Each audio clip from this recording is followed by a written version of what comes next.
विष्णुरुक्रमः नमो ब्रह्मणे नमस्ते वायो त्वमेव प्रत्यक्षं ब्रह्मासि त्वमेव प्रत्यक्षं ब्रह्म वदिष्यामि ऋतं वदिष्यामि सत्यं वदिष्यामि तन्मामवतु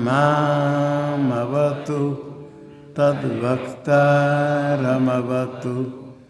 अवतु माम् अवतु वक्तारम् ॐ शान्ति शान्ति शान्ति ॐ सहनावतु सहनौ भुनक्तु सह वीर्यं करवावहै तेजस्विनावधीतमस्तु मा विद्विषावहै ॐ शान्ति शान्ति शान्ति ॐ यश्चन्दसां वृषभो विश्वरूपः छन्दोभ्योऽध्यमृतात् सम्बभूव समेन्द्रो मेधया शृणोतु अमृतस्य देवधारणो भूयासम् शरीरं मे विचर्षणं जिह्वा मे मधुमत्तमा कर्णाभ्यां भूरिविश्रुवं ब्रह्मणः कोशोऽस्य मेधया पिहितः श्रुतं मे गोपाय ॐ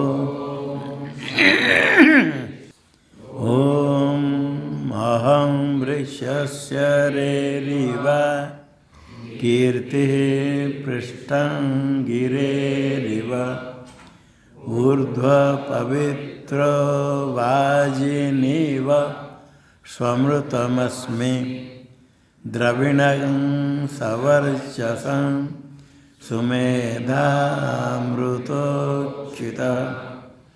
इति त्रिशङ्कुर्वेदानुवचनम् ॐ शान्ति ॐ पूर्णमदः पूर्णमिदं पूर्णात् पूर्णमुदच्यते पूर्णस्य पूर्णमादाय पूर्णमेवावशिष्यते ॐ शान्ति शान्ति शान्ति ॐ आप्यायन्तु ममाङ्गानि वाक्प्राणश्चक्षुः श्रोत्रमथो बलमिन्द्रियाणि च सर्वाणि सर्वं ब्रह्मोपनिषदं माहं ब्रह्म निराकुर्यां मा ब्रह्म निराकरोद निराकरणमस्तु निराकरणं मे अस्तु तदात्मने निरते य उपनिषत्सु धर्मास्ते मयि सन्तु ते मयि सन्तु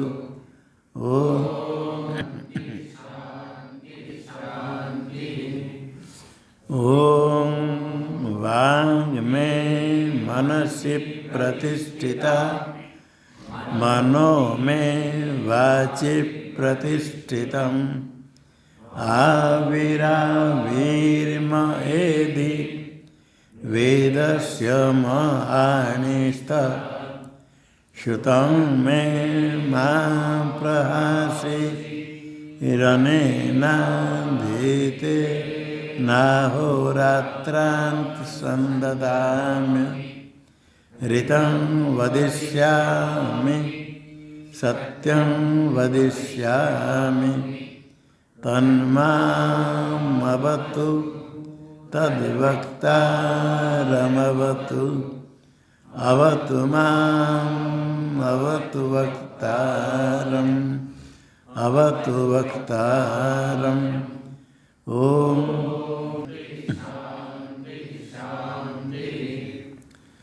ओम भद्रं नो अपि वातयमनः।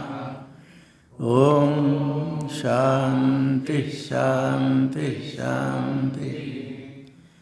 ओम भद्रं कर्णेभिः शृणुयाम देवाः भद्रं पश्येम शवीर्यजत्राः स्थिरैरङ्गैस्तुष्ट्वांसस्तनूभिर्व्यसेम देवहितं यदायुः।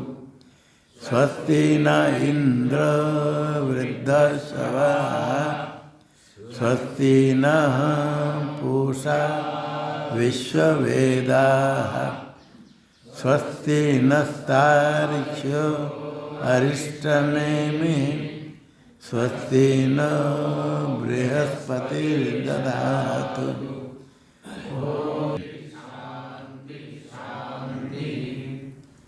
ओम यो ब्रह्माणं विदधाति पूर्वं यो वै वेदांश्च प्रणोति तस्मै तं देवमात्मबुद्धे प्रकाशं मुमुक्षुर्वै शरणमहं प्रपद्ये।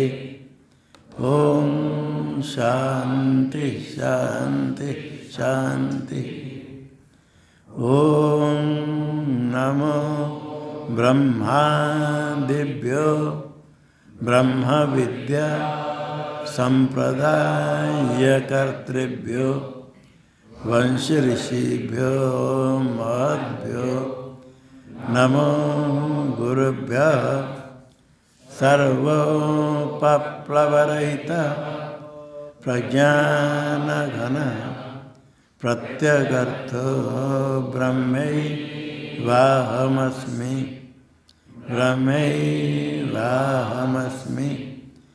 नारायणं पद्मभवं वसिष्ठं शक्तिं च तत्पुत्रपराशरं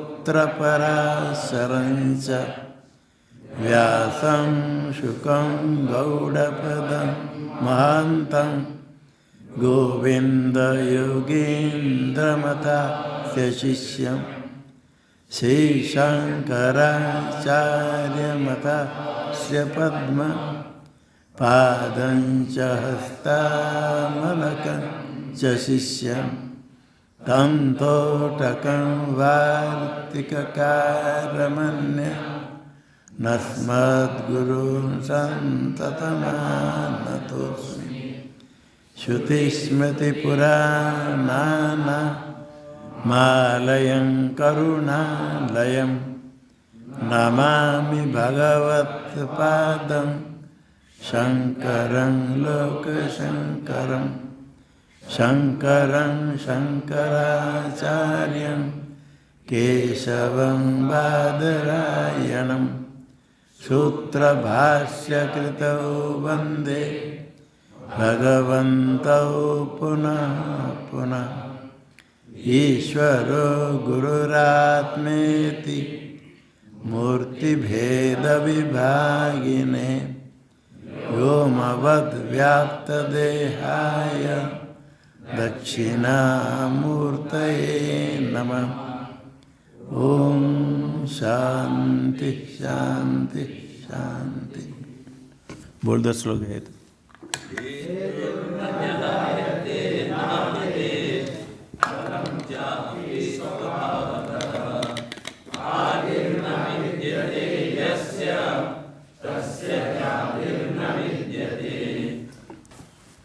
हेतु फल में कार्य का अनुभाव परस्पर मानते हैं।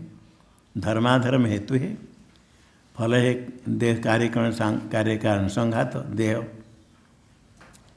अभी धर्माधर्म उत्पन्न होगा कार्यकांड संघात होने के बाद, कार्यकांड संघात के पहले कैसे होगा? हेतु अनादि है फलाद हेतु न जायते, जिसके आदि उत्पत्ति हुई नहीं ऐसे फल से हेतु धर्माधर्म न जायते। और जब हेतु नहीं उत्पन्न हुआ तो फलम चापी, फल भी हेतु से कैसे उत्पन्न होगा? स्वभावतः जो कार्य कारण है ही नहीं तो कार्य कैसे उत्पन्न होगा?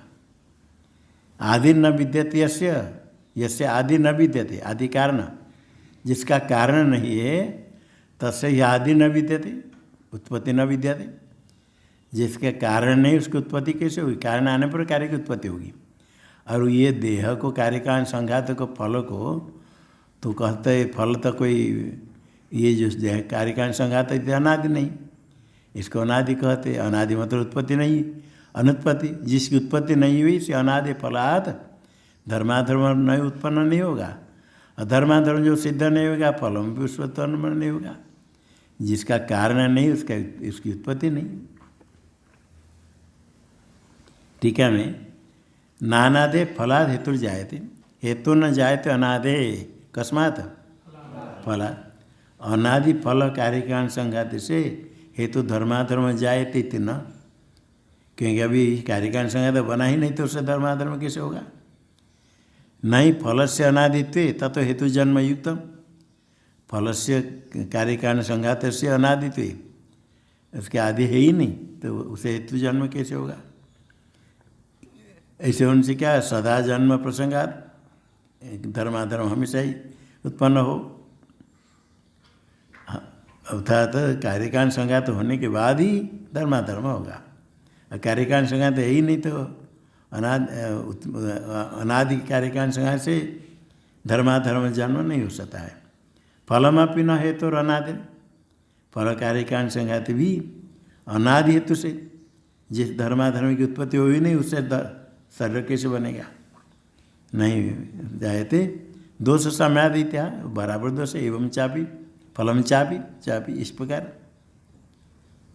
ना भी स्वभावतः निमित्त मंत्रण फलम हेतु में जायते, और स्वभाव तो कोई उत्पन्न हो जाएगा कारण के बिना, कारण के बिना स्वभाव तो उत्पत्ति थी ना, ना भी स्वभावतः न जायते।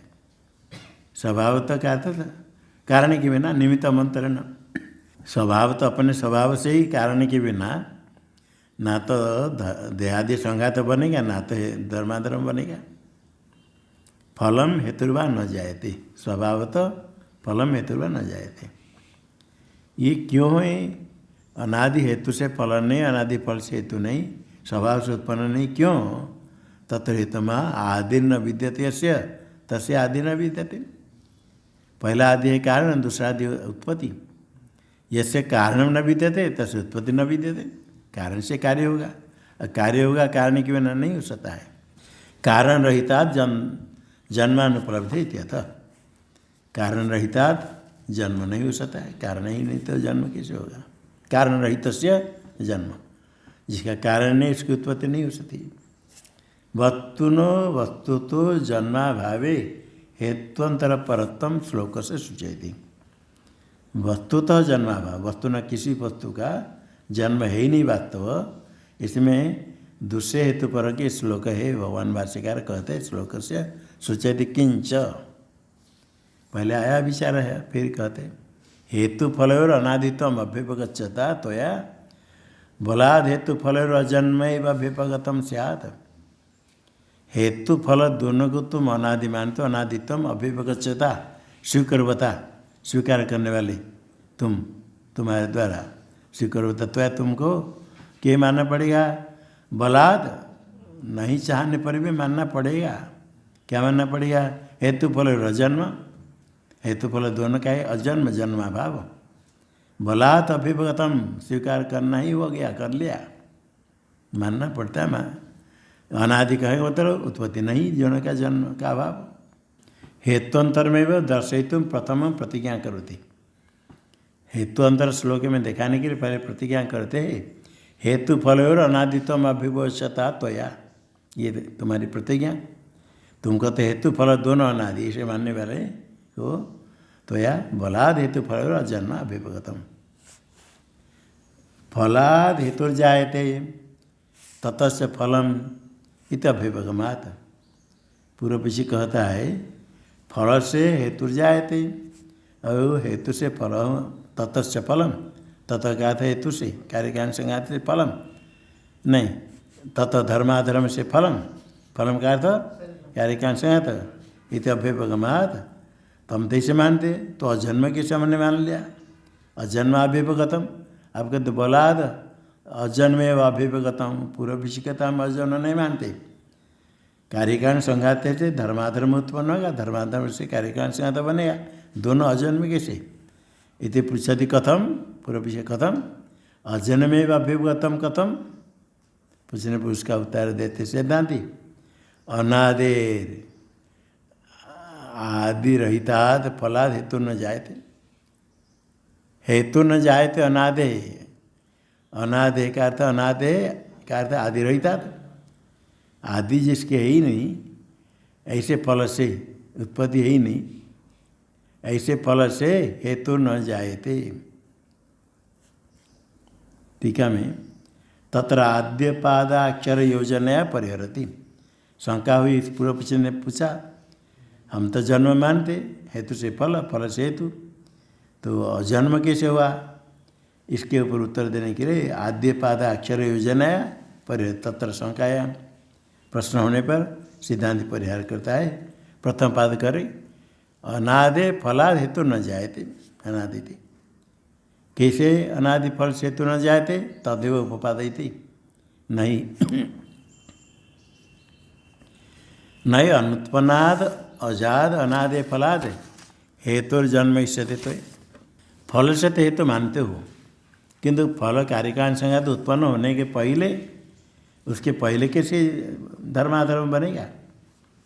अनुत्पन्नाद फलाद, जो फल कार्यकारण संघात उत्पन्न हुआ नहीं, अजाद अजन्मा है, अनादि, अजन्मा अनादि से कार्यकारण संघात, उससे धर्माधर्म उत्पत्ति तो मानते हो, ऐसा नहीं। नहीं अनुत्पन्नाद, अनादि का अर्थ अनुत्पन्नाद अजात अजन्मा अनादि से फल से हेतुर्जन्म तो या नहीं सते, तुम नहीं मानते हो। यहाँ फल क्या हेतु क्या है पहले आया है, फिर भी टीकाकार बता देते हैं। फलम कार्यकारण संघात, कार्य शरीर कर्ण इंद्रिय समुदाय, हेतु धर्माधर्मादि, धर्मादि धर्म धर्म आ जाएगा। और फलम चापी हेतु न जायते नादे, फलम चापी, फलम चापी अनादे हेतु न जायते, बाकी हो जाएगा। फलम चापी भागम विभजते, फलम च न जायते, कस्मात् हेतु अनादि है, हेतु आदि रहता अनादि हेतु, हेतु से जन्म होगा, फल उत्पन्न होगा, कार्यकारण संघात हेतु धर्माधर्म, जो धर्माधर्म की उत्पत्ति हुई नहीं, उससे कार्यकारण संघात कैसे बनेगा? आदि रहता अनादि, उत्पत्ति रहित अनादि धर्माधर्म, ऐसा धर्माधर्म कोई अनादि वस्तु नहीं, शरीर कोई अनादि नहीं, शरीर उत्पन्न होता है दिखता है, और आदि रहते उत्पत्ति, जब इसकी उत्पत्ति हुई नहीं, जन्म हो ही नहीं हुआ, धर्माधर्म सिद्ध ही नहीं हुआ, उसे फल कैसे कार्यकारण संघात बनेगा? अजात, अजात हेतु और फलम चापी। टीका में अजा जायते ते नाभ्युपगम्यते संबंध, अजा जायते ते नाभ्य, अजा जायते ऐसा तुम नहीं मानते हो। तो स्वभाव बताया श्लोक में, स्वभावते के पदे, स्वभावते पदम जो योजयति, स्वभावतेव निर्निमितम जायते थी नाभ्युपगम्यते, स्वभाव से जन्म होता है, अपने स्वभाव से उत्पन्न हो गया, कारण क्या जरूरत है? वन्नी गर्मी है, किस कारण से बताओ? कारण क्या बताना होता? स्वभाव। अब बर्फ ठंडा है क्या? किस कारण से बताओ? वो क्या स्वभाव से। इसी प्रकार कार्य उत्पन्न हुआ कैसे? स्वभाव से। घट उत्पन्न होगा कैसे? स्वभाव से।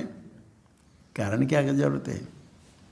स्वभाव तो क्या था? निर्निमितम, निमित्त के बिना जायते थी न अभ्युपगम्यते, ऐसा तुम नहीं मानते हो, कोई नहीं मानता है। तो फिर क्या निष्पन्न हुआ? फलितम निगमयते, निगमन करते भाष्य में। तस्माद् अनादित्वम अभ्युपगच्छता तो या हेतु फलयोर अजन्मेव अभ्युपगम्यते।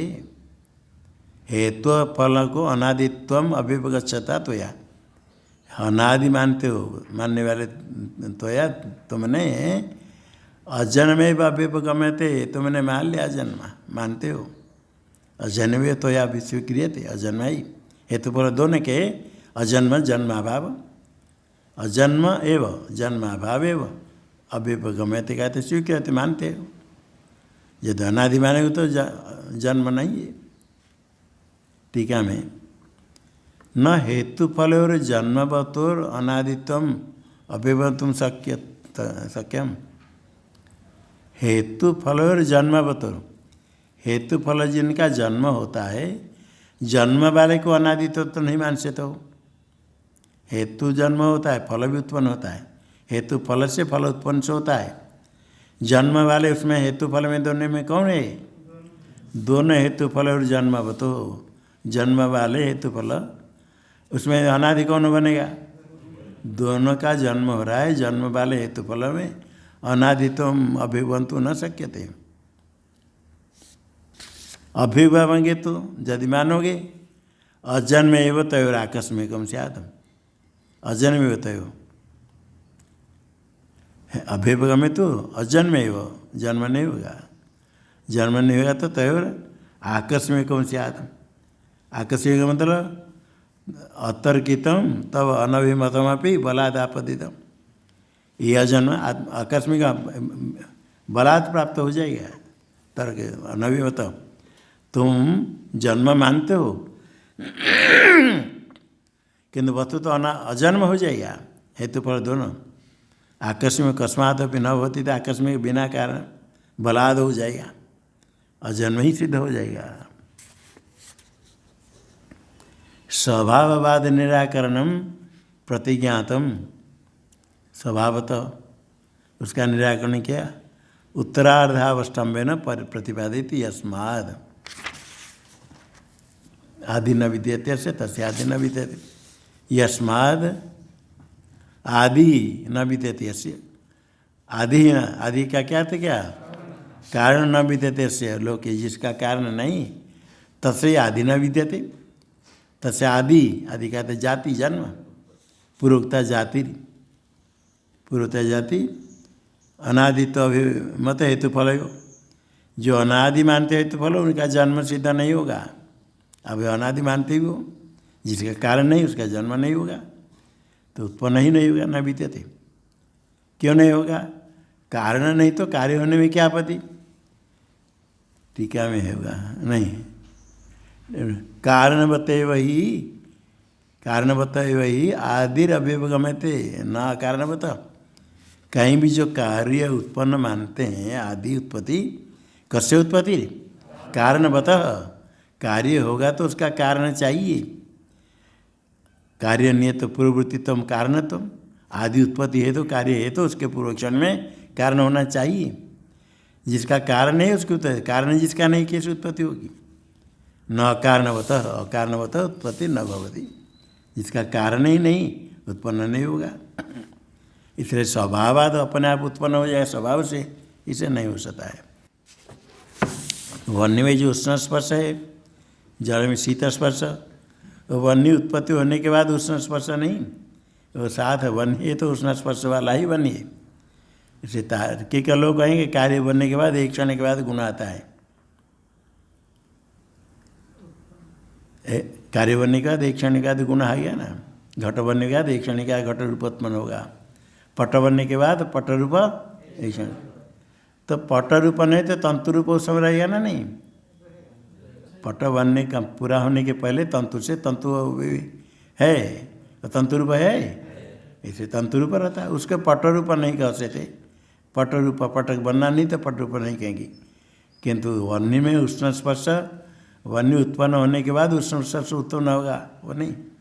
वो कहते अवय भी वन्य में उत्पन्न होने के लिए अवय भी बनने के बाद उसका गुण उत्पन्न होगा, वो तर्क से कहते हैं। किंतु वहाँ वन्य का उष्ण स्पर्श उसका स्वभाव क्या, वो उष्ण स्पर्श तन्मात्रा ही उष्ण स्पर्श ही वाला वो कारण ही होते हैं। इसलिए वो कारण उसका है ही नहीं। कारण जो उष्ण स्पर्श उसका कारण है, तार्किक लोग कहते उष्ण स्पर्श आता है, उत्पन्न होता है। उत्पन्न होता है मतलब किससे उत्पन्न हुआ, उसके समवाय कारण में जो उष्ण स्पर्श, कोई द्रव्य के समवाय कारण में अवयव में जो गुण है उसी गुण से अवयव में गुण उत्पन्न होता है। पट का रूप उत्पन्न होगा किससे, तंतु रूप से, तो तब अजन्मा नहीं हुआ, उत्पन्न होता है, स्वभाव से नहीं है। और वन्य उष्ण स्पर्श से तार्किक कहते वो उष्ण स्पर्श उसके स्वभाव है, उसकी उत्पत्ति नहीं है। कारणवत ही आदि अव्यपगमते, कारणवत उत्पत्ति न स्वीक्रियते। कारण नहीं तो उत्पत्ति नहीं होगी। जैसे आकाश का कारण नहीं तो उसकी उत्पत्ति नहीं मानते तार्किक लोग। और बंध्या पुत्र के कारण नहीं तो उसकी उत्पत्ति नहीं। वस्तु तो जन्मायोगाद अजम विज्ञान मात्रम तत्वमिति उत्तम। वस्तुनः किसी वस्तु का जन्म नहीं हो सकता है। जन्म है कल्पित जन्म मान लो, कोई आपत्ति नहीं। वस्तु तो जन्म नहीं, वास्तव जन्म नहीं होने से अजम अजन्मा है। तो अजन्मा क्या है, ज्ञान विज्ञान मात्रम तत्वम, ज्ञान विज्ञान मात्र है। एक ज्ञान स्वरूप चिन्मात्र सत्यम ज्ञान अनंतर ब्रह्म श्रुति में कहा गया। किसी वस्तु का जन्म नहीं हो सकता है, अजन्मा है कि विज्ञान मात्रम तत्वम, विज्ञान मात्रम कहने से और कुछ नहीं। इदानीं बाह्यार्थवादम उत्थापयति, इसके बारे बौद्ध मत निराकरण करने के लिए स्वभाववाद निराकरण हुआ। बौद्ध मत में 4 शिष्य में 2 शिष्य बाह्यार्थ मानते हैं। वैभाषिक स्वतंत्र टिप्पणी में दे दिया। बुद्ध से ही 4 शिष्या, सौतांत्रिक वैभाषिक योगाचार माध्यमिक। तो वैभाषिक प्रत्यक्ष मानते बाह्य पदार्थों को और स्वतांत्रिक अनुमान से सिद्ध करते हैं। तत्र प्रत्यक्ष अनुमान विद्यतया क्रम से आद्य 2, प्रत्यक्ष अनुमान क्रम से नहीं, आद्य 2, आद्य पहले प्रत्यक्ष मानने वाले वैभाषिक और अनुमान से मानने वाले स्वतांत्रिक। घटादि बाह्यर्थम अभिवचत दोनों मानते। 4 शिष्य में 2 गए और अंत्यो कितने, अंत्यो आंतर क्षणिक विज्ञान शून्य।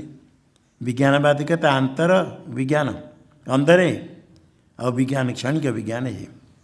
और माध्यम क्या कहते हैं, शून्य। कहाँ शून्य है, सब अंदर बाहर कुछ है, शून्य ही है। अंदर बाहर क्या, किस में है अंदर बाहर, शून्य है। विज्ञानवादी कहते ज्ञान है, वे अंदर है, बाहर कुछ नहीं। अंदर देह के अंदर क्षणिक विज्ञान, उससे अतिरिक्त तो कुछ है ही नहीं बाहर पदार्थ।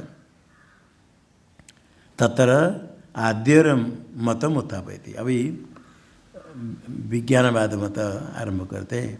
बाह्यार्थवाद, बाह्यार्थ बाहर विषय है, घटपट आदि पृथ्वी जल आदि सब दिखता है, बाहर पदार्थ है मानते हैं। प्रज्ञम ते सन्निमित्तत्व मन्यथा द्वयनाशतः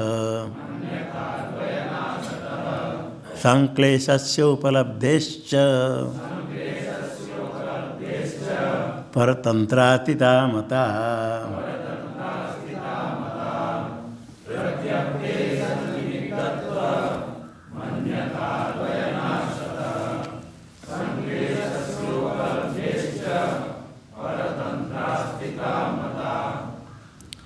प्रज्ञप्ति है सन्निमित्तत्व। प्रज्ञप्ति जो ज्ञान है सन्निमित्त, निमित्त न सहित सन्निमित्तम, निमित्त उसका निमित्त है। ज्ञान है तो उसका निमित्त, ज्ञान का निमित्त विषय सविषय का होगा। ज्ञान है तो सविषय का होगा। प्रज्ञप्ति सन्निमित्तत्व अन्यथा द्वयनाशतः, यदि सन्निमित्त नहीं होगा, निर्विषय हो जाएगा तो द्वय से नाशत, द्वय द्वैत वैचित्र्य का अभाव हो जाएगा। जो दिखता है अलग अलग पदार्थ दिखता है वैचित्र, कोई मधुर कोई खट्टा मीठा, कोई नील कोई पीत, कोई शीत कोई उष्ण, ये प्रपंच जो द्वैत द्वय है, द्वय में वैचित्र है, उसका नाश हो जाएगा, अभाव हो जाएगा। यदि सन्निमित्त नहीं मानेंगे, निर्निमित्त कहेंगे, ज्ञान में कोई आकार कुछ है नहीं, ठंडी गर्मी ज्ञान में क्या रहेगा। ज्ञान सदर उसमें कोई वैचित्र कुछ नहीं, एक ही ज्ञान है, एक प्रकार। और प्रकार क्या होगा ज्ञान में? विषय यदि नहीं होगा, सन्निमित्त नहीं होगा, सविषय का नहीं होगा, तो वैचित्र जो ज्ञान होता है, प्रत्यय होता है वैचित्र, तो वैचित्र का नाश हो जाएगा, अभाव हो जाएगा। एक हेतु हो गया, वैचित्र जगत में दिखता है इसलिए ज्ञान का विषय है। और संक्लेश से उपलब्धिश्च, अग्नि को पकड़ो, बाहर कोई विषय है ही नहीं, ज्ञान से बिना कुछ है ही नहीं, पकड़ लो अग्नि को, अग्नि हाथ भी दे दो, बोलो विषय है या नहीं? ज्ञान से बिना कोई है? क्या कारण क्या है? अग्नि पकड़ने से क्या होगा? हैं? क्या होगा?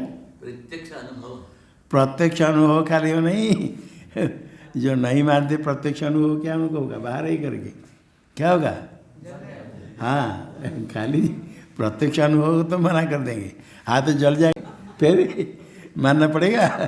संक्लेश, सम्यक क्लेश, थोड़ा क्लेश नहीं, थोड़े ये धूप बत्ती थोड़ा इससे मैचिस के इतने थोड़ा लग जाएगा तो जल जाता है। अब अग्नि को पकड़े तो क्या होगा? खाली अग्नि से कष्ट नहीं, कष्ट तो बहुत हो, कितने प्रकार कष्ट। संक्लेश से उपलब्धिश्च, क्लेश की उपलब्धि होती है, बाह्य वस्तु के कारण कष्ट होता है उपलब्धिश्च। इसलिए क्या होगा?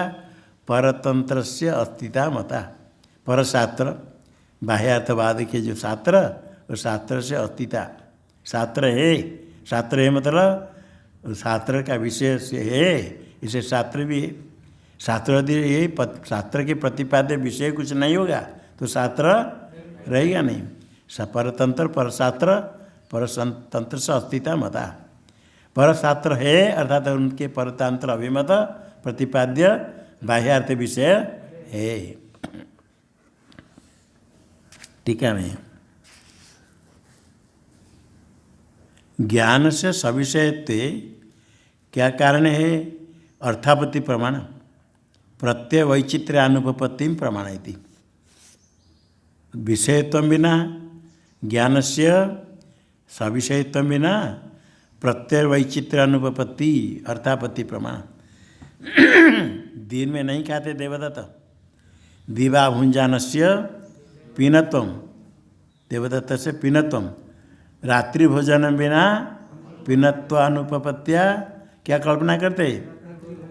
इसी प्रकार ज्ञान से सविषयत्व बिना, ज्ञान का कोई विषय निमित्त नहीं रहेगा तो प्रत्यय में वैचित्र नहीं हो सकता है।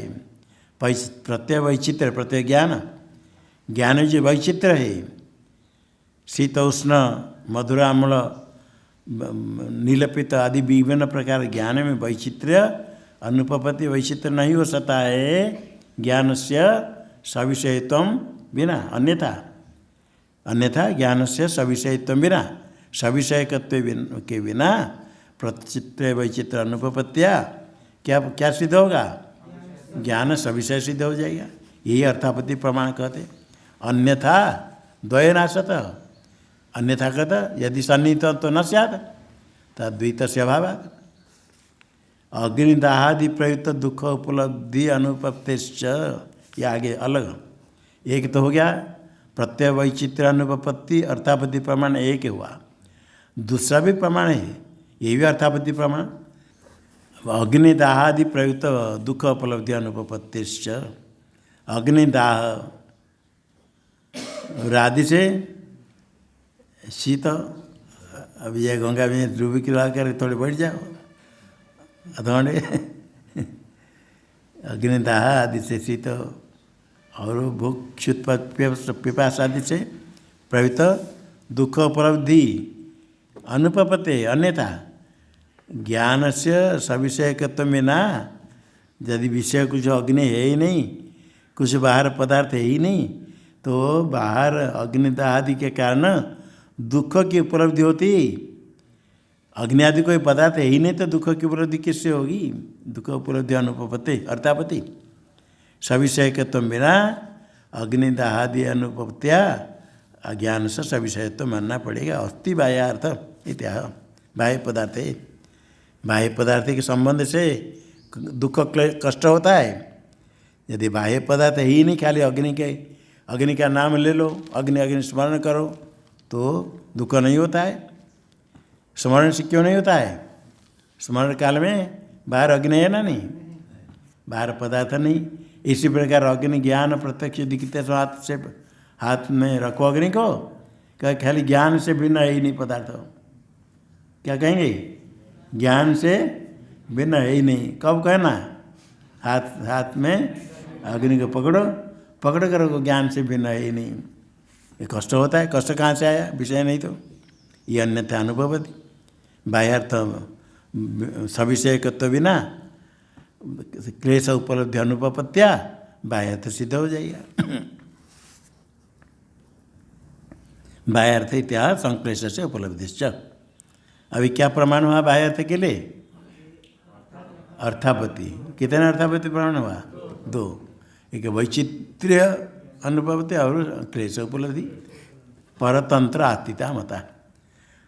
परतंत्र परस्य तंत्र परतंत्र, तंत्र शास्त्र पर के शास्त्र तस्य अस्तिता, उसकी अस्तिता शास्त्र अस्तिता का था तद विषय से बाह्यार्थ से विद्यमानता इतियावत। शास्त्र था शास्त्र प्रतिपाद्य बाह्य विषय है। कौन? वैभाषिक सौतांतिक मत के बाह्यार्थ से विद्यमानता इतियावत। ये टीका की व्याख्या हुई, श्लोक की व्याख्या हुई टीका में। श्लोक से तात्पर्य महा। अब श्लोक का व्याख्यान भगवान भाष्यकार कहते हैं उक्त से अर्थ से दृढ़ीकरण चिकित्सया पुनराक्षिपति। जो पहले कहा गया उसके दृढ़ करने के बाह्य पदार्थ है, पहले आया बाह्य पदार्थ है,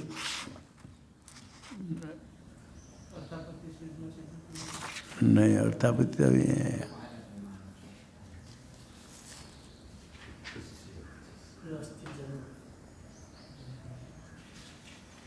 नहीं ये तो है, वही मुख्यतः है। वस्तुतः जन्म नहीं, यही सिद्ध करना है। उत्तस्य एवं अर्थस्य दृढ़ीकरण चिकित्सा पुनः। हाँ, वही जो पहले कहा गया जन्म किसका नहीं है उसका दृढ़ करने के लिए आक्षेप करते हैं। बाह्य पदार्थ है अर्थात उत्पत्ति होती है। उत्पत्ति किसका? एक चेतन ज्ञान से बिना कुछ है ही नहीं है, कैसे बनेगा? बाह्य पदार्थ है क्योंकि उससे सुख दुखादि उपलब्धि होती तो उत्पत्ति माननी पड़ेगी। वस्तु तो जन्माभाव नहीं होगा। ये जो सिद्धांत ने कहा उसको दृढ़ करने के लिए, वस्तु तो जन्म नहीं करने के लिए पहले आक्षेप करते बाह्यार्थवादी कहता है बाह्य विषय है उत्पन्न होता है तभी सुख वैचित्र ज्ञान होता है, सुख दुख अनुभव होता है। ये बाह्यार्थवाद कहे बाहर विषय है उत्पन्न होता है। उसको निराकरण करेंगे बौद्ध के बाद मत वाले। अभी वेदांती तटस्थ होकर के देखेगा। बाह्यार्थवादी को निराकरण हम क्यों करेंगे?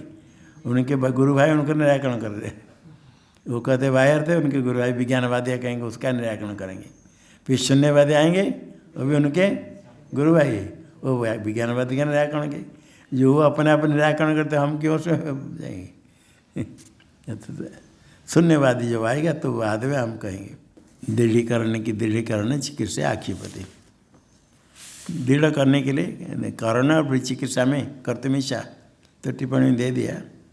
करण जो कहेंगे दृढ़ी भाव, दृढ़ीकरण का अर्थ दृढ़ी भाव। आगे टिप्पणी में क्या दिया है? क्या दिया? करोते करोते ऐसा पाठ है। अच्छा अच्छा, यहाँ करोती पहले था, इसे करोती थी करके। हाँ, प्रेरणा से त्यागात तत्चिकित्सा, त्यागात तत्चिकित्सा, त्यागात तो बना है त्यागात, अच्छा त्यागा चिकित्सया, परिणाम से त्यागा चिकित्सया। हाँ तो ठीक है, नहीं जरूरत नहीं। त्यागा चिकित्सया, परिणाम से त्यागात चिकित्सया, तो चिकित्सा चाहिए। तो जहाँ तो चिकित्सा बना दो। त्यागा तत्चिकित्सया, करोते है पाठे, करोते है परिणाम से। अच्छा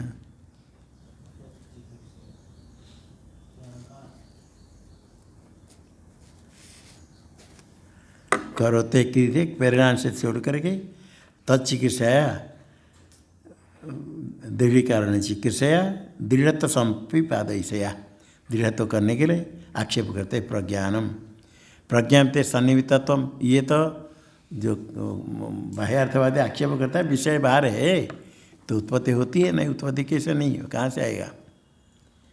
प्रज्ञानते सन्निहितत्वम, प्रज्ञानति क्या, प्रज्ञान ज्ञान, शब्दादि प्रतीति यही ज्ञान है, शब्दादि का ज्ञान।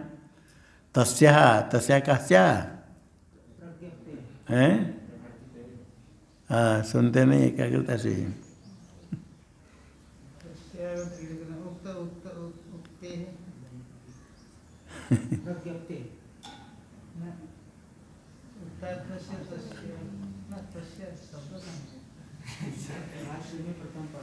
उसमें भाई वही सामने है, क्या है प्रतीत्या, क्या है प्रज्ञाप्ति शब्दादि प्रतीति, तस्या तस्या का था प्रतीते, प्रज्ञप्ते प्रज्ञप्ति का था शब्दादि प्रतीति, आगे तस्या कस्या प्रतीते, जो शब्दादि प्रतीति शब्दादि का ज्ञान।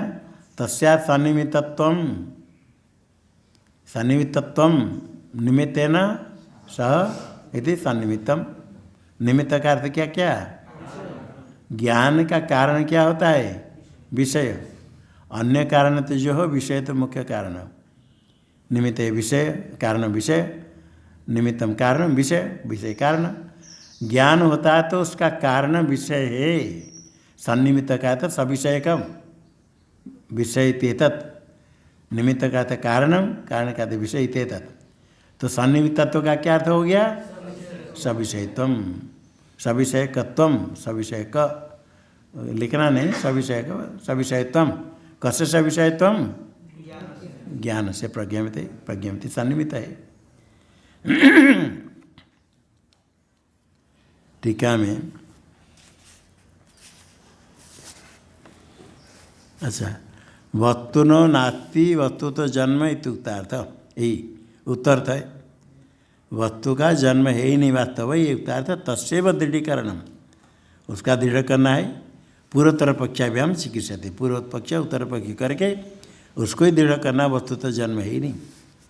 तया पुनराक्षेप मुखेन बाह्यर्थवादिना प्रत्युत्थान प्रस्थानम उत्थापयति। तया तया चिकित्सया, पुनराक्षेप मुखेन, आक्षेप के द्वारा बाह्यर्थवादियों के प्रस्थान, वैभाषिक सौतांतिक शास्त्र प्रस्थान उत्थापयति इत्यर्थ। ब्रह्म सर्वभूतां प्रज्ञप्ति, प्रज्ञप्ति प्रज्ञान वर्ण ब्रह्म, तो प्रज्ञप्ते सन्निमित्तत्व प्रज्ञान ब्रह्मस्वरूप प्रज्ञप्ति, ब्रह्मस्वरूप भी प्रज्ञप्ति ज्ञप्तिर्ज्ञानम, उसको यहाँ श्लोक में नहीं लेना।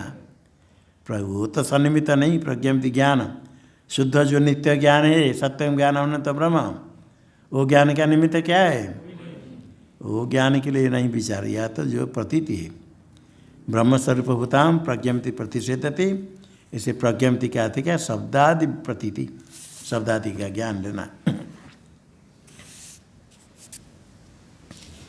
ये बौद्ध जो है कहते साकारवाद है उनका।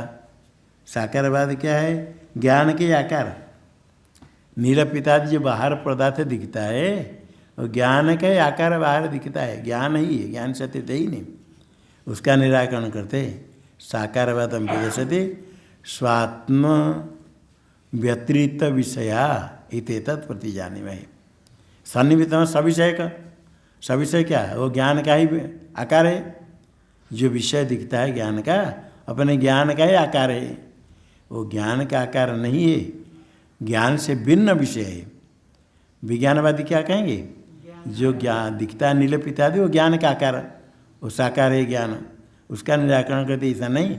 स्वात्म व्यतिरिक्त विषयता, स्वात्म ज्ञान ज्ञान से भिन्न विषय है, ज्ञान भिन्न विषयकत्व प्रज्ञप्ते, प्रज्ञप्ति में स्वात्म व्यतिरिक्त विषयता। स्वात्म शब्द से किसको लेना?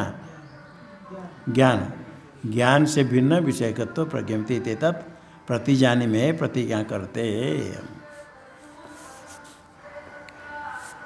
टीका में प्रज्ञप्ते है विषय निरपेक्षत्वात् न स्वातिरिक्त विषयता इतिहास क्या है?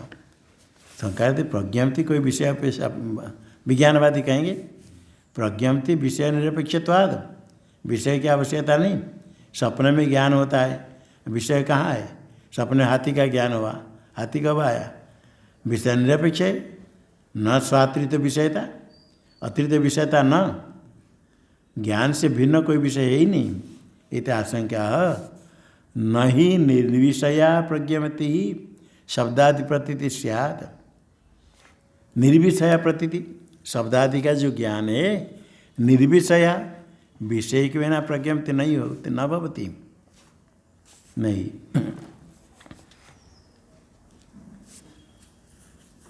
निर्विशब्दादि प्रति तस्या सन्निमित्तत्वात्, तस्या प्रतीते सन्निमित्तत्वात्, प्रतीत सन्निमित्तक है, सन्निमित्तत्वात्, सन्निमित्तत्वात् सविषयकत्व अनुभव मानता, टिप्पणी में दिया। सविषय के तो अनुभव होता है, ज्ञान हुआ तो उसका विषय है। जल का ज्ञान हुआ, विषय है, पानी पीने की इच्छा तो जाते हैं पानी उठाने के लिए, लाने के लिए, पीने के लिए। यदि विषय है ही नहीं, ज्ञान हुआ, फिर आगे क्यों जाते हो? उठने के लिए, वहीं बैठ रहो। विषय नहीं तो सामने है, वहाँ जाते क्यों? विषय उपलब्ध होता है, सन्निमित्तत्व सविषय के तन उपलब्ध। टीका में सन्निमित्तत्व क्या है?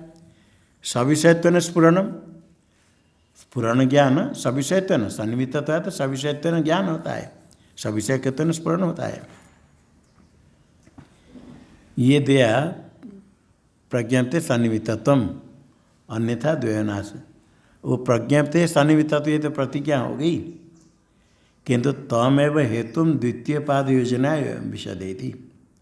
अतिरिक्त विषय क्यों है? जो हेतु है द्वैत प्रपंच विलक्षण दिखता है, विषदित अन्यथा, सविषय का बताया, अन्यथा निर्विषयत्व। अन्यथा का क्या अर्थ है? निर्विषयत्व। यदि ज्ञान निर्विषय का मानेंगे, कोई विषय के बिना ज्ञान मानेंगे, तो शब्द स्पर्श नील पीत लोहित आदि प्रत्यय वैचित्र्यस्य द्वयस्य नाशतः, नाशोभाव प्रसजति तथा अभाव की व्यापति। निर्विषयत्व ज्ञान से, यदि विषय के बिना ज्ञान मानेंगे तो ज्ञान में कोई शब्द स्पर्श रूप रस आदि रहता धर्म? ज्ञान तो कोई निराकार है। जो शब्द स्पर्श, शब्द स्पर्श रूप रस आदि अलग है, नील पीत लोहित आदि रूप हो गया। ये जो प्रत्यय में वैचित्र्य विलक्षणता है, ज्ञान में वैचित्र्य है। हमेशा ज्ञान एक प्रकार होता है, कभी ठंडी कभी गर्मी, कभी नील कभी पीत कभी लोहित, शब्द स्पर्श में अलग अलग वैचित्र्य, यही द्वय है, वैचित्र्य है द्वैत। तस्य नाशतः, नाश है ध्वंस अर्थ नहीं, अभाव। वो नाश हो जाए मतलब अभाव हो जाएगा, द्वय है, होगा ही नहीं, उत्पन्न ही नहीं होगा, समाप्त, नाश ही किया। नाश का तो अभाव, अभाव प्रसज्जित, वैचित्र का अभाव हो जाना चाहिए, ये प्रसंग है। प्रसंग इष्टापति कह देंगे, द्वैत वैचित्र है ही दिखता है, नाश, उसका नाश हो जाएगा यदि निर्विषय मानेंगे। टीका में प्रसंग से इष्टत्व प्रत्याज। अब कहे ठीक है, नाश हो जाए तो हमको क्या बिगड़ा, क्या आपत्ति है? कोई आपत्ति नहीं, प्रसंग इष्ट है, इष्टत्व प्रत्याचष्ट करते न च प्रत्यय वैचित्र्य से द्वय से अभाव अस्ति। प्रत्यय से वैचित्र्यम जो द्वयम, उसका अभाव नहीं अस्ति। क्यों नहीं? प्रत्यक्ष होता है क्या या नहीं? प्रत्यक्ष होता है तो नहीं कैसे कहे प्रत्यक्षत्वात्, सविषयत्वेन प्रत्यक्ष होता है। टीका में प्रत्यय वैचित्र्य अनुपपत्ति प्रयुक्तम फलम, प्रत्यय वैचित्र्य अनुपपत्ति अन्यथा अनुपपत्ति किम बिना, सविषयकत्व बिना, ज्ञान से सविषयकत्व बिना, सन्निहितत्व बिना प्रत्यय वैचित्र्य अनुपपत्ति अर्थापत्ति तत्प्रयुक्तम फलम, उसे फल क्या होगा? ज्ञान मानना पड़ेगा, फलम विषय मानना पड़ेगा। चतुर्थ पाद व्याख्यान है न कथय दे, इसलिए परतंत्र अस्थिता मता, ज्ञान सविषय का मानना पड़ेगा। अतः प्रत्यवैचित्र से द्वयस्य दर्शनाद परतंत्र परेशान तंत्रम परतंत्रम इति अन्य शास्त्रम तस्य परतंत्रस्य अस्थिता, परतंत्राशय से बाह्यार्थस्य ज्ञान व्यतिरिक्तस्य अस्थिता मता अभिप्रेता। दर्शनार्थ के बाद विराम तो नहीं है, प्रत्यय वैचित्र से हो गया। अतः प्रत्यय वैचित्र से द्वय से दर्शनात् पूर्ण विराम नहीं चाहिए। प्रत्यय वैचित्र से द्वय से दर्शनात्, प्रत्यय वैचित्र द्वय दिखता है प्रत्यक्ष, इसलिए ये परतंत्र अस्थिता मता। परतंत्र में परेशान तंत्रम परतंत्रम षष्ठी समास, परेशान तंत्र परतंत्रम, उसका अर्थ क्या हुआ? अन्य शास्त्रम, तंत्र का अर्थ शास्त्र। तस्य तस्य कस्य परतंत्रस्य अस्थिता, पर शास्त्र है, शास्त्र है का क्या अर्थ है? परतंत्र आश्रय से बाह्यार्थ से, जो बाह्यार्थवादी उनका शास्त्र बाह्यार्थ को प्रतिपादन करने के लिए, पर शास्त्र के जो आश्रय विषय प्रतिपाद्य विषय क्या विषय है? बाह्यार्थ, तो बाह्यार्थ है। विज्ञानवादी कहें बाह्यार्थ तो हम कहते ज्ञान का आकार, कहते हैं ज्ञान व्यतिरिक्त से, ज्ञान को बाह्यार्थ नहीं, ज्ञान से भिन्न जिसको कहा स्वात्म व्यतिरिक्त, ज्ञान से भिन्न बाह्यार्थ से अस्थिता मता है, ये अभिप्रेत है बाह्यार्थवादी के द्वारा। बाह्य विषय है, शब्द का अर्थ तो परशास्त्र अस्थिता, परशास्त्र है, परशास्त्र का प्रतिपाद्य विषय है, पर शास्त्र का आश्रय, आश्रय के बिना आश्रित नहीं रहेगा, प्रतिपाद्य विषय नहीं रहेगा तो शास्त्र कहाँ रहेगा? शास्त्र कुछ नहीं, प्रतिपाद्य विषय, प्रतिपाद्य विषय बाह्यार्थ, बाह्यार्थ ज्ञान व्यतिरिक्त तस्य अस्थिता मता का अभिप्रेत है। टीका में ननु प्रज्ञप्ते स्वभाव भेदेनैव बाह्यालंबन वैचित्र्य मंत्रेण स्वगतम वैचित्र्यम घटिष्यते तत्र। विज्ञानवादी शंका करते हैं, ज्ञान है, बाह्यार्थ मानना क्या जरूरत है? स्वप्न में शीत उष्ण अनुभव होता है, निरपित अनुभव होता है, रूप और सवैचित्र दिखता है, तो क्या बाहर कोई वस्तु आता है? हाथी व्याघ्र आदि दिखते, प्रातिभाषिक वस्तु कुछ है ही नहीं, ज्ञान से भिन्न ही नहीं, प्रतिभा प्रतीत मात्र। तो उसके क्या सिद्ध हुआ? स्वभाव विषय से नहीं, वह ज्ञान में वैचित्र आ जाएगा, उसका शेष स्वभाव है, स्वरूप है विलक्षण, ज्ञान का ऐसे स्वभाव है विलक्षण स्वरूप है ज्ञान। कभी कैसे ज्ञान होता है? क्या कहते? ननु प्रज्ञाते स्वभाव भेद नहीं, वो स्वभाव विशेष नहीं, वो अपने स्वभाव से ही स्वरूप विषय है ना, स्वरूप विशेष है, विशेष स्वरूप विलक्षण स्वरूप है ज्ञान। उनसे क्या होगा? बाह्य आलंबन वैचित्र्य मंत्रेण, बाह्य जो आलंबन शास्त्र का तो आश्रय विषय, विषय में वैचित्र होने के कारण ज्ञान में वैचित्र, यही तो कहना चाहते विज्ञानवादी, नहीं बाह्यार्थवादी। बाह्यार्थवादी क्यों क्या कहते? विषय में वैलक्षण है तो ज्ञान में वैलक्षण होगा, विषय में वैलक्षण नहीं होगा तो ज्ञान में वैलक्षण कैसे होगा?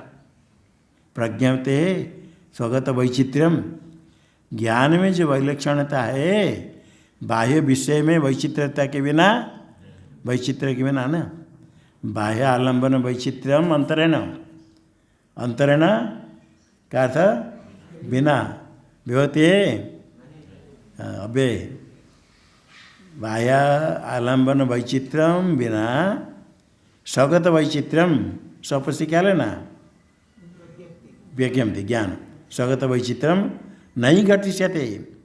बाह्य आलम्बन के वैचित्र के बिना ज्ञान में स्वभाव से वैचित्र हो जाएगा, इति न। आलम्बन बाह्य के बिना ज्ञान में वैचित्र कैसे आ जाएगा, तत्र नहीं।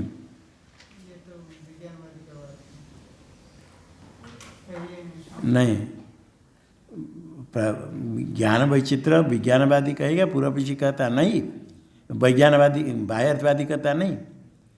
स्वगत वैचित्र बाह्य आलम्बन के बिना नहीं हो सकता है, बाह्यार्थवादी कहता है। ऐसा घटिष्यते तत्र नहीं। न प्रज्ञप्ते स्वप्रकाश मात्र रूपाया नीलपितादि बाह्य आलम्बन वैचित्र्यम मंत्रेण स्वभावभेदेनैव वैचित्रं संभवति।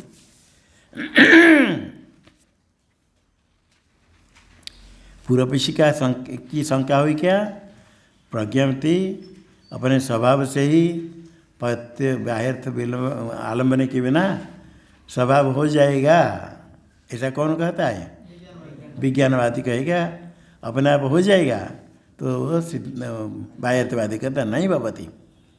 तत्र ऐसे शंका करने पर तत्र शंकायाम सत्याम आह, आह कह बाह्यर्थवादी, ननु से लेकर के वैचित्र घटिष्यते, ये शंका है, ये शंका विज्ञानवादी की। विज्ञानवादी की शंका होने पर तत्र शंकायाम सत्याम, बाह्यर्थवादी कहता नहीं नहीं भवति, जो तुम कहते हो बाह्य आलम्बन के बिना स्वगत वैचित्र हो जाएगा, नहीं नहीं। प्रज्ञप्ते, प्रज्ञप्ते तो ज्ञान स्वरूप प्रकाश मात्र है, प्रज्ञप्ते प्रकाश मात्र स्वरूपाया, प्रकाश मात्रम स्वरूपम यस्या, प्रज्ञप्ति ज्ञान स्वरूप है, ज्ञान प्रकाश मात्र, जब प्रकाश मात्र स्वरूप है, अन्य कुछ उसमें है, नीलपित मधुरामल कुछ है, नीलपितादि बाह्य नीलपितादि बाह्य आलम्बन वैचित्र मंत्र है ना, स्वभाव भेदन व वैचित्रम नहीं संभवती। प्रज्ञप्ति तो प्रकाश मात्र है, केवल प्रकाश स्वरूप ज्ञान ही प्रकाश स्वरूप है, उसमें नील पितादि बाह्य आलम्बन विषय के बिना, बाह्य में बाह्य विषय हो उसमें वैचित्र है, बाहर भी एक ही प्रकार होगा तो ज्ञान में वैचित्र नहीं होगा।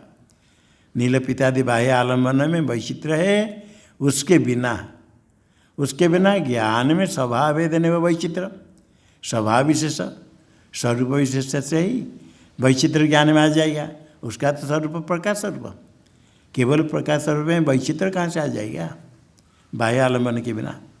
बाह्य आलम्बन बाह्य विषय में वैचित्र के बिना प्रकाश स्वरूप ज्ञान में स्वभावतः वैचित्र नहीं संभवती, जो विज्ञानवादी ने कहा था बाह्य दुष्कर निराकरण कर दिया, नहीं बनेगा।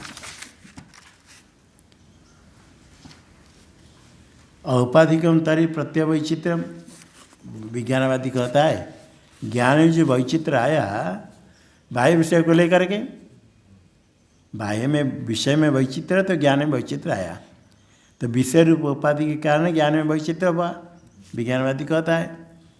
औपाधिकम तरी प्रत्यय वैचित्रम इति आशंक्य, कहते अब है किंतु औपाधिक क्या है, बाह्यार्थ से अतिरिक्त कोई उपाधि नहीं है। औपाधिक क्या, बाह्यार्थ उसका निमित्त है, बाह्यार्थ अतिरिक्त उपाधि अनधिगमात्, औपाधिक क्यों कहोगे, वास्तव है औपाधिक क्यों, बाह्यार्थ के कारण ज्ञान में वैचित्रम कहते हैं। स्फटिका में रूप दिखता है लाल रूप, इसको कहते हैं औपाधिक, क्योंकि स्फटिक का रूप नहीं, अन्य उपाधि कारण रूप आ गया। हम जो कहते वैचित्र ज्ञान में वैचित्र बाह्यार्थ के कारण, बाह्यार्थ उसका निमित्त है, जिस निमित्त से ज्ञान उत्पन्न हुआ उसका औपाधिक क्या कहेंगे, उसका निमित्त है, नैमित्तिक है।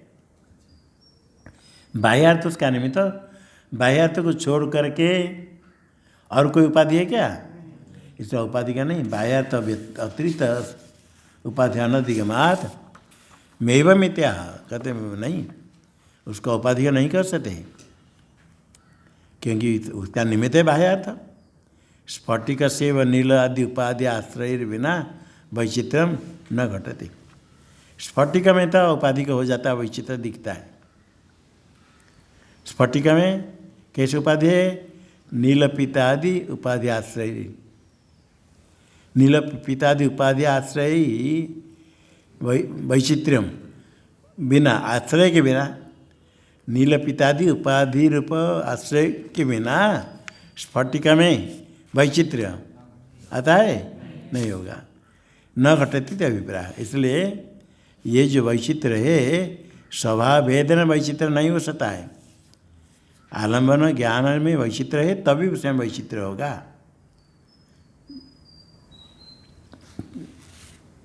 हेतु अंतर पड़ता है। बाह्यार्थ है उससे अतिरिक्त उपाधि नहीं, तो इसलिए वो बौद्ध ने जो कहा था, बाह्य विज्ञानवादी कहा था उपाधि का, कहता उपाधि का क्या है? बाह्यार्थ से अतिरिक्त कोई उपाधि नहीं है। इसे बाह्यार्थ निमित्त का ही प्रत्यय वैचित्र है।